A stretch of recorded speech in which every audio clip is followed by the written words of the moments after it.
ඇමරිකාව විසින් ශ්‍රී ලංකාවෙන් ආනයනය කරනු ලබන භාණ්ඩ සඳහා 10%ක නව තීරුබදු ප්‍රතිශතයක් පනවා තිබෙනවා.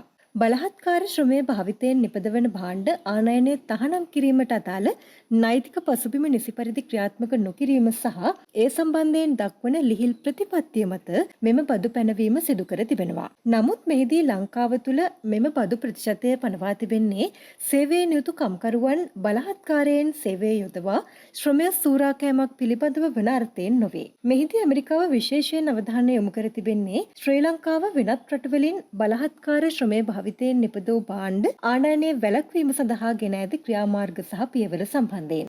ලංකාව ඇතුළුව ඉන්දියාව, එක්සත් රාජධානිය, කැනඩාව, බංග්ලාදේශය, ඉන්දුනීසියාව, මෙක්සිකෝව, පාකිස්තානය, මැලේසියාව හා කාම්බෝජය ඇතුළුව රටවල් 17ක් සඳහා මෙම 10%ක අතිරේක තීරුබද්ද පනවා තිබෙනවා.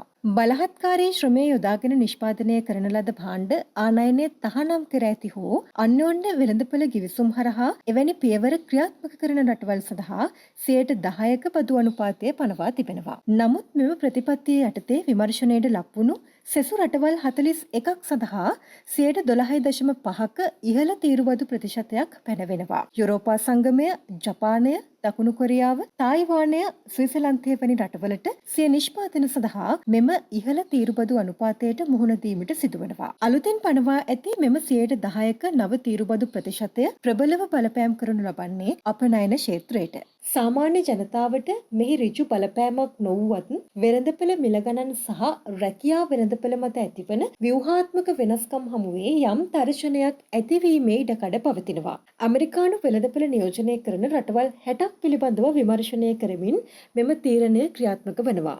1974 වෙළඳ පනතේ 301 වෙනි වගන්තිය අනුව අවසන් ක්‍රියාමාර්ග ගත් බව එක්සත් ජනපද වෙළඳ නියෝජිත කාර්යාලය සඳහන් කරනවා. මුල් අවස්ථාවේදී ශ්‍රී ලංකාවටත් යෝජනා වී තිබුණේ 12.5ක ඉහළ තීරුබදු ප්‍රතිශතයක්. නමුත් පසුව ශ්‍රී ලංකාව බලහත්කාර ශ්‍රම ආනයනය තහනම් කිරීමට ගෙන ඇති පියවර පිළිගනිමින් ඒ 10%ක් දක්වා අඩු කර තිබෙනවා. ශ්‍රී ලංකාව සතු ගැනුම්කරුවන් අතරින් ප්‍රධානතම ගැනුම්කරුවා බවට පත්වන්නේ ඇමරිකා එක්සත් ජනපදය.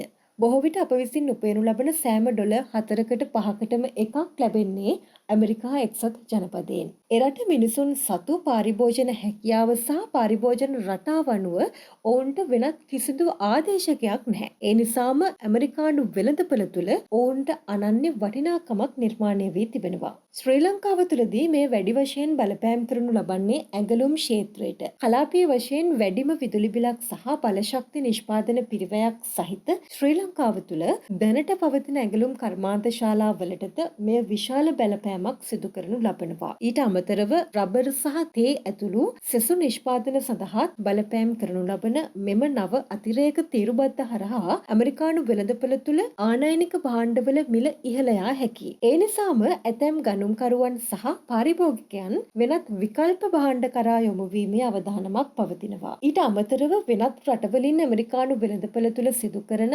අපනයන ක්‍රියාවලිය සහ එවැනි රටවලට පනවන ලද තීරුබදු ප්‍රතිශතයත් ශ්‍රී ලංකාවේ ආර්ථිකයට ඍජුව හා වක්‍රව බලපෑම් සිදු කරනු ලබනවා. බොහෝ විට යුරෝපා රටවල් සිය ධනවත්භාවය ආරක්ෂා කරගනු ලබන්නේ ඇමරිකානු වෙළඳපොළත් සමග සිදු කරන අපනයන මත. ලංකාවට වැඩි වශයෙන් සංචාරකයන් පැමිණෙන එවැනි රටවලට පනවනු ලබන මෙම තීරුබදු ප්‍රතිශතයත් වක්‍රාකාරයෙන් සහ දෙවන පෙළ බලපෑමක් ලෙස ශ්‍රී ලංකාවට බලපෑම් කරනවා. කෙසේ නමුත් ජාත්‍යන්තර මට්ටමේ වෙළඳ කිවිසුම් හරහා නව වෙළඳපොළවල් විවෘත කර ගැනීම සඳහා ක්‍රියාත්මක වීම තුළින් අනාගතයේදී ආර්ථික ක්‍රියාවලිය වඩාත් ඵලදායී කර ගැනීමේ හැකියාව පවතිනවා.